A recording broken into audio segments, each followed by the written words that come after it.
Bismillahirrahmanirrahim. Assalamualaikum warahmatullahi wabarakatuh. Waalaikumsalam. Bagaimana kabarnya anak-anak? Sebelum memulai pembelajaran, alangkah baiknya kita berdoa dulu. Silakan untuk ketua kelas memimpin doa untuk mulai belajar. Baik, terima kasih pada ketua kelas. Baik, apakah sebelum kita memasuki pelajaran, apakah ada yang tidak hadir? Sepertinya masuk semua ya, jadi sudah di absen. Sebelumnya pada materi minggu lalu kita belajar tentang berkurban ya. Ketika berkurban kita sudah menyembelih hewan, kita melalui proses yang diharuskan oleh agama. Lalu ketika sudah selesai kita tentunya akan membagi daging kurban tersebut kepada sanak saudara atau tetangga-tetangga yang membutuhkan, yang sudah digolongkan oleh Aziz itu kan. Ketika kita membagikan, otomatis kita akan yang namanya bertamu. Otomatis kita akan bertamu ke rumah orang yang kita bagikan dagingnya, seperti itu kan. Nah, pada materi kali ini kita akan membahas tentang apa itu bertamu, lalu apa itu menerima tamu, lalu apa sih ada dalam bertamu dan menerima tamu. Langsung saja ke pengertian pertama, yaitu ada bertamu. Adapun pengertian bertamu, mungkin dari salah satu murid di sini ada yang tahu apa itu bertamu, pengertian bertamu. Jika tidak ada, saya akan sedikit menjelaskan, yaitu bertamu adalah berkunjung ke rumah orang lain dengan tujuan untuk mempererat tali silaturahmi. Orang lain itu siapa? Orang lain itu diantaranya yaitu tetangga kita, saudara kita, teman-teman kita, dan lain sebagainya. Lalu adapun tujuan bertamu, yaitu ada banyak aslinya. Terutama alasan yang utama yaitu tujuannya menjenguk orang sakit, itu bisa dibilang bertamu. Lalu hanya sekedar bersilaturahmi, itu juga bertamu. Lalu membahas soal pekerjaan mungkin atau bisnis, itu juga salah satu dari bertamu. Adapun materi penjelasan selanjutnya, yaitu tadi kan ada bertamu kan, otomatis jika bertamu mungkin jadi ada yang menerima tamu. Lalu pengertian dari menerima tamu adalah menerima seseorang yang berkunjung ke rumah kita, yang berasal dari jauh maupun dari yang dekat. Kenapa kita harus menerima tamu dengan baik? Itu ada sebuah hadis yang bunyinya yaitu maka yu'minu billahi yaumil akhir fal yukrim dhaifahu, yang artinya barang siapa yang beriman kepada Allah Subhanahu wa taala dan hari akhir, hendaknya ia memuliakan tamunya. Jadi sudah jelas kita dianjurkan untuk memuliakan tamu yang hadir di rumah kita. Adapun contoh-contoh adab dalam bertamu, adapun contoh adab dalam menerima jalan bertamu. Yang pertama yaitu mengetuk pintu disertai dengan memberi salam. Kenapa kita harus mengetuk pintu? Tujuan mengetuk pintu adalah kita memberitahukan pada orang yang ingin kita kunjungi kalau ada tamu. Itu yang pertama. Lalu yang kedua yaitu meminta izin kepada orang yang kita kunjungi, apakah kita boleh berkunjung ke rumah beliau. Lalu yang kedua yaitu tidak boleh masuk sebelum diizinkan. Nah itu jadi setelah kita mengetuk pintu itu tadi, ketika orang yang kita kunjungi membukakan pintu rumah buat kita, alangkah baiknya kita izin dulu apakah kita boleh bertamu ke rumah beliau atau tidak. Lalu yang ketiga yaitu tidak diperbolehkan masuk jika yang dikunjungi tidak mengizinkan. Itu kita harus menerima apabila kita bertamu, lalu kita tidak boleh bertamu ke rumah beliau, maka kita hendaknya segera pergi dari rumah tersebut dengan wajah tidak boleh mengekspresikan dengan kekecewaan. Lalu yang keempat, memakai pakaian yang sopan. Kenapa kita harus memakai pakaian yang sopan? Tentunya ini untuk menghormati, selayaknya kita bertamu ke rumah orang. apabila kita bertamu dengan pakaian mungkin compang-camping, apakah orang yang kita kunjungi itu akan menerima kita? Atau kita bertamu dengan keadaan telanjang, apakah orang itu akan menerima kita? Itu tidak mungkin diterima. Lalu yang selanjutnya yaitu jangan mengintip ke dalam rumah. Itu kita tidak diperbolehkan mengintip ketika bertamu, kita mengintip dari jendela rumah orang tersebut, karena pada zaman dahulu Nabi Muhammad pernah menjelaskan bahwa tidak boleh mengintip ke rumah orang. Lalu Nabi Muhammad pun menyentil orang tersebut pada waktu itu gitu kan. Lalu yang keenam yaitu masuk dan duduk dengan sopan. Ketika tamu sudah mengizinkan kita boleh untuk bertamu di rumah orang tersebut, kita masuk lalu kita duduk dengan sopan. Tidak boleh seenaknya sendiri di rumah orang seperti itu. Lalu yang ketujuh yaitu menerima jamuan dari tuan rumah dengan ikhlas. Kenapa kita harus menerima dengan ikhlas? Karena tidak mungkin orang yang kita kunjungi itu memberikan suguhan atau wedangan atau jajan mungkin yang bisa dibilang notabene itu mahal atau enak di mata kita. Mungkin ketika orang yang kita kunjungi tersebut mungkin tidak ada rezeki atau tidak ada makanan di rumah orang itu, dan adanya mungkin hanya makanan seadanya seperti itu, kita harus menerima dengan ikhlas. Tidak boleh protes ataupun malah meminta yang lebih, itu tidak boleh. Lalu yang terakhir yaitu segera pulang setelah urusan selesai. Lalu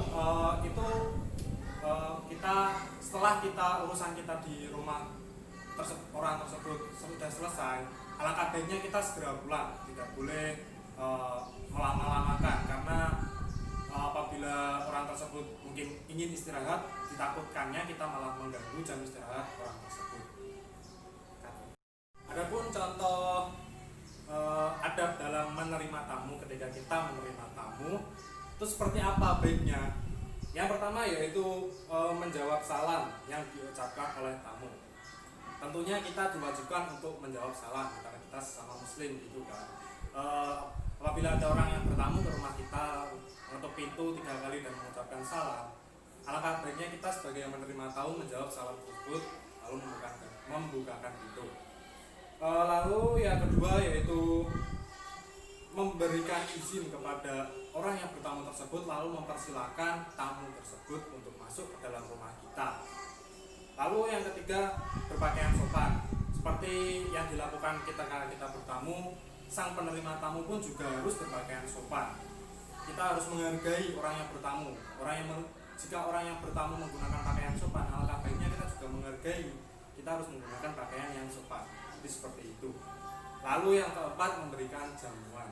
Ini tidak diwajibkan ya, jadi disunahkan untuk memberikan jamuan. Apabila memang tidak ada jamuan atau makanan kecil itu seperti itu, kita boleh memberikan segelas air putih, itu sudah cukup.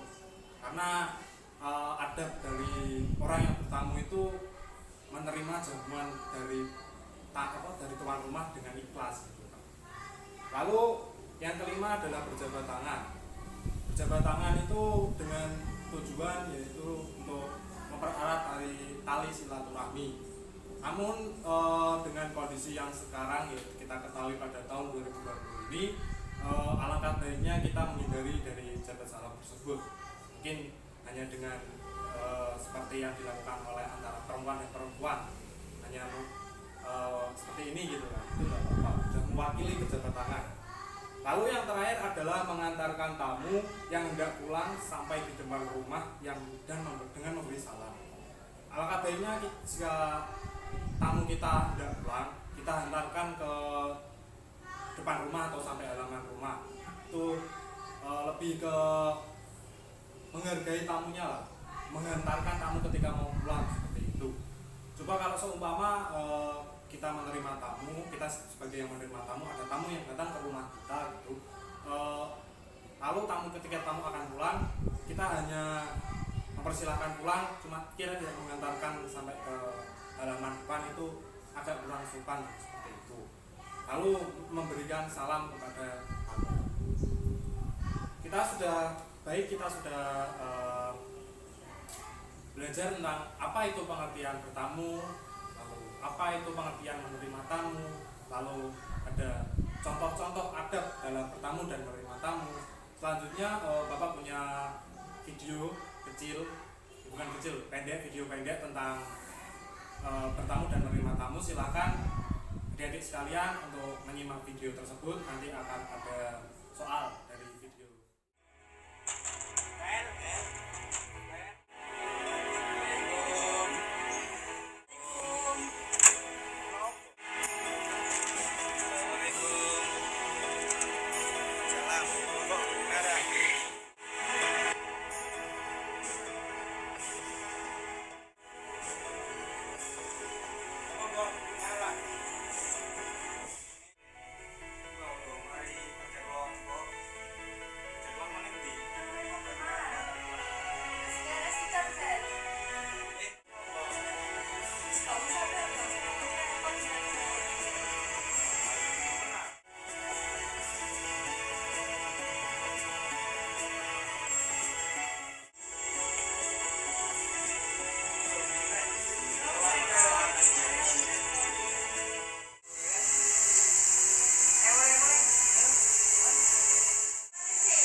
Tugas pada hari ini mungkin cukup sedikit ya.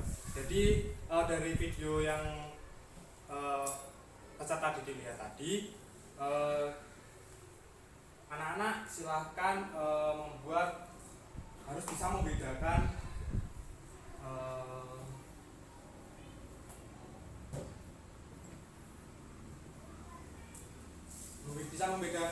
mana adab bertamu yang baik dan mana adab menerima tamu yang baik, lalu mana adab bertamu yang kurang baik dan menerima tamu yang kurang baik. Jadi silakan di buku-buku tulis kalian ditulis ini ada bertamu ya.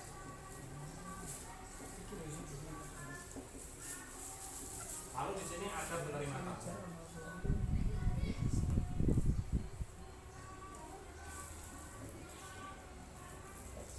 Lalu dalam video tersebut kan ada langkah-langkahnya itu, dari langkah di depan rumah seperti apa, lalu ketika di dalam rumah seperti apa. Lalu kalian tulis ketika di depan rumah. Dalam video itu kan tadi ada dua kan, ketika di depan rumah itu kan ada yang pertama dan kedua, kan ada dua kali. Silakan yang pertama itu ketika di depan rumah itu sudah betul atau belum, lalu yang kedua itu apakah benar atau salah gitu. Jadi mudah ya dipahaminya ya. Jadi kan ada dua adegan tadi, adegan pertama itu sudah betul atau belum.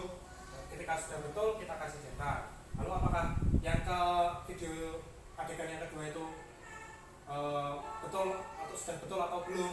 Jika belum kita kasih tanda titik. Jadi ya adik-adik sekalian, mungkin karena waktu kita sudah habis, maka kita cukupkan pelajaran pada hari ini. Kita tutup dengan bacaan alhamdulillahirabbil alamin. Semoga materi pada hari ini bermanfaat dan adik-adik sekalian bisa memahami dengan semaksimal mungkin. Saya akhiri, wabillahi taufiq wal hidayah. Wassalamualaikum warahmatullahi wabarakatuh.